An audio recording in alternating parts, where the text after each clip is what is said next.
పెసరగడ్డలు ఇట్లా పీసులు చేసుకోవాలా. టమోటా, కొత్తిమీర, బఠానీలు. ఈరోజు రెసిపీ వచ్చేసి రైస్ బాత్ ఎలా తయారు చేయాలో చూపిస్తాను మీకు.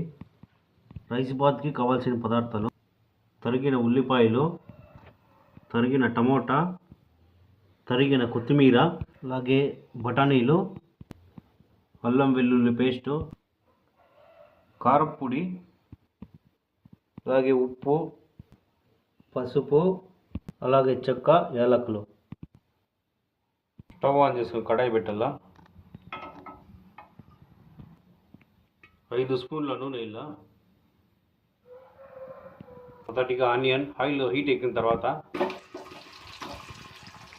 ఫ్రై చేసుకోవాలా. నెక్స్ట్ వచ్చేసి టమాటో, చెక్క, యాలకులు, బఠానీ, 1 స్పూన్ పసుపు, అల్లం వెల్లుల్లి పేస్టు, అలాగే కారం 2 చెంచాలు, సరిపడేంత ఉప్పు. మీరు రైస్ క్వాంటిటీ ఎంత తీసుకుంటారో అంతకు 2 ఇంతులు వాటర్ పోసుకోవాలా.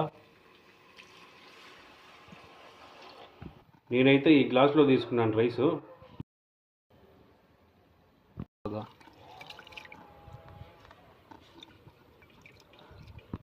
విసురు ఉడికిన తర్వాత మళ్ళీ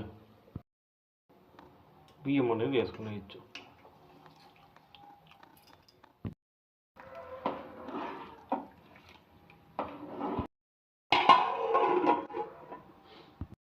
వేడి పలావ్ అయితే రెడీ అయిపోయింది. ఇంక సర్వ్ చేసుకొని తినేది.